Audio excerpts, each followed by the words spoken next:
Hi everyone, it's Dmytro here. My first match of Richmond Open 2025 is going to be starting very soon, so in this video I'm excited to share my personal warm-up routine that I always do before stepping onto the court. This routine is designed to prepare me physically and mentally for every match, no matter the level or conditions. And remember, every player is different, so it's important to find the exercises that feel best for your own body. And let's get into it. So the first part will be the warm-up of my joints. It's going to take me a couple of minutes, and I always start my warm-up with joint activation exercises. And for me, that means moving from the top to the bottom. So I start with my neck, then go to the shoulders, then I start going with the elbows. I like the exercise you're watching now, where I'm just twisting my upper body. I bend the knees a little bit, and it really activates your back muscles very much. So you can feel warm with your back straight away. The face is all about slow, controlled movements with no intensity at first, just waking up the body. I do like this exercise, what stretches my muscles from the sides of the body. I do not really like to do it fast in the beginning. It's better to always make it under 100% your control and do not really push you to the limit. So especially if you had some injuries before, if your back, maybe your core or even your hip, this exercise can help you with preventing them before you step onto the court. Yeah, this is one of my also favorite exercises. I actually don't know how do you call it, guys, because in different languages we call it different, but yeah, it's basically my upper body twisting rotation in the 90 degrees angle. It's good to bend your knees maybe a little bit, try to not bend them too much, but also I don't really like to keep them super straight. Yeah, then we go to the hip warm-up, and here you can just play around with maybe putting your legs in different positions. I like doing them like that, maybe just slightly wider than my shoulder width. And yeah, this is the exercise what helps you with the hip mobility. It can help you with the warm-up of your full leg, hip separately, and yeah, you will start feeling better straight away after. Yeah, then we go to the knee warm-up. I like also personally do it with very different variations. You can start wherever you like, and you can go to maybe put them wider, put them together, maybe start moving in different directions. Next, I move into the gymnastics and dynamic stretching part. So here, as you can see, I'm warming up my spine. I do like to warm up my spine muscles and back muscles like that. Before I had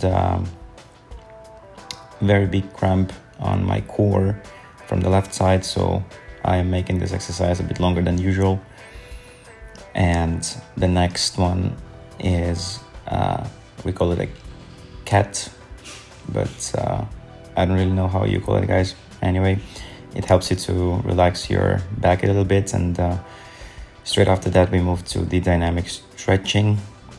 And I do prefer dynamic stretching over static stretching because it keeps the muscles engaged and prevents the risk of injury that can come from relaxing them too much before the match.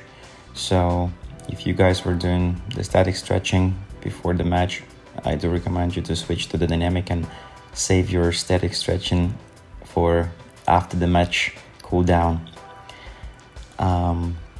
Yeah, this stage is slightly increased in the intensity, as I said before, and I do like to feel my muscles kind of a bit more strong, but at the same time feeling the stretch just as we need on the tennis court. Imagine you're running for some ball and you have a big lunge.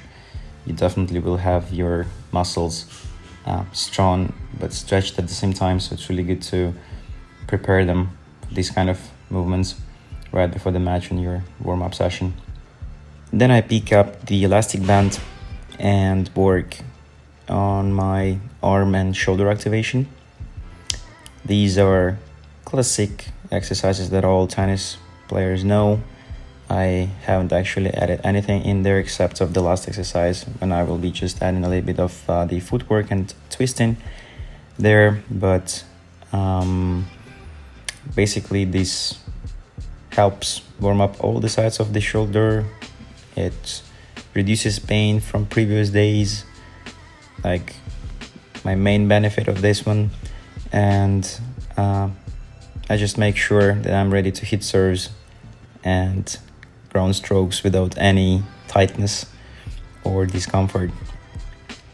So yeah, guys, this is a must-have step in my warm-up. I never skip it. I have a couple of bands in my bag too. So yeah, that helps a lot. And here's the exercise I was talking about in the beginning coming. Yeah, it's splits, a little bit of lunge rotation and twisting of your upper body. I like making that for like, I don't know, maybe 10, 15, sometimes 20 times, depending on how warm you are. And yeah, if you haven't tried it yet, try it, maybe you'll like it. After that, it's time to get the heart rate up with some cardio. And it's not really important for me whether I'm on a treadmill or doing some runs outside. This part gets the blood flowing and signals to my body that I'm about to start more intense movements. And I do recommend to start with some maybe low intense cardio before you will go into your normal like running exercises routine, like split steps, high knees, karaoke's, and the other exercises that tennis players know well. So yeah, here we go.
So here are some running exercises after my joint routine, after some gymnastics and dynamic stretching, elastic bands, and the cardio stuff.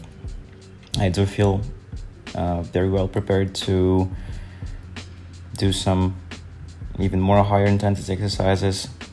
You will see in the end some accelerations and sprints, which is absolutely prohibited to do before your body is really ready.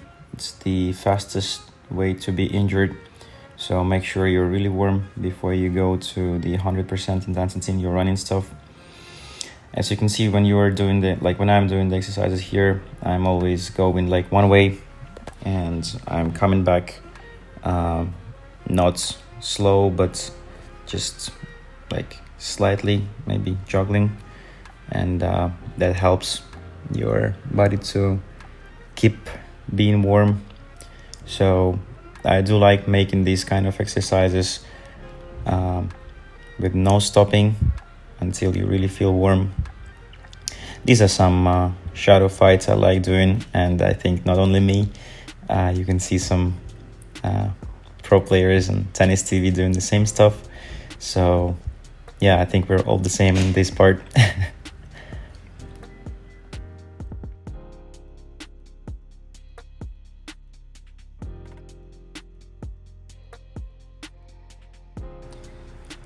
Yeah, the next exercise is one of my favorite. I call it spider, just because you're moving in very different directions. You can also call it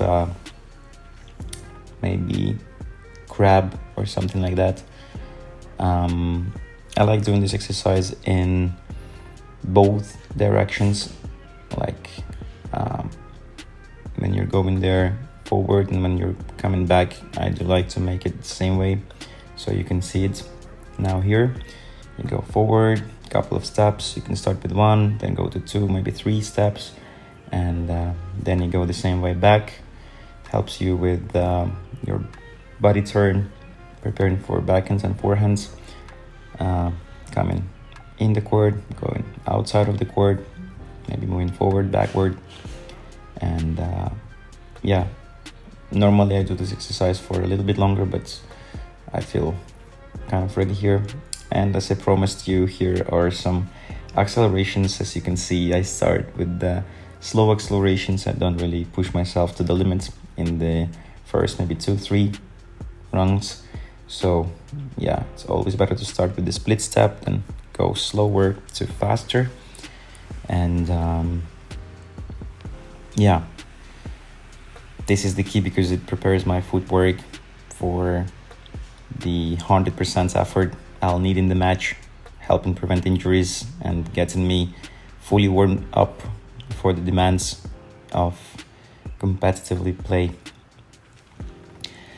The last part of my warm-up before I step onto the court is that I finally grab my rackets and do some shadow swings.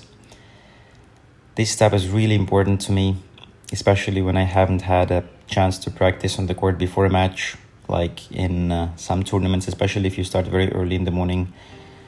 You need to get to the tournament a little bit in advance, and normally the courts are closed or the conditions are not allowing you. But yeah, then you grab your racket and you start doing what I'm doing now. And yeah, these swings, as you can see, guys, forehands and backhands, it just give me the feel of my rackets in my hand. It helped me to connect my strokes and get my timing right before the first point. It's a great way to get also mentally into the zone too, what I find very important in the end of your warm-up. You can see some serves here. I do start slow just because, again, I had the cramp of my abs and I tried not to maybe overwork it too much. And yeah, that's my complete warm-up routine before a professional match. Each part plays a role in getting me physically and mentally ready to compete at my best. Remember, every player is different, and what works for me might need to be adjusted for your own body and your own needs. Thanks for watching. Let's keep improving together.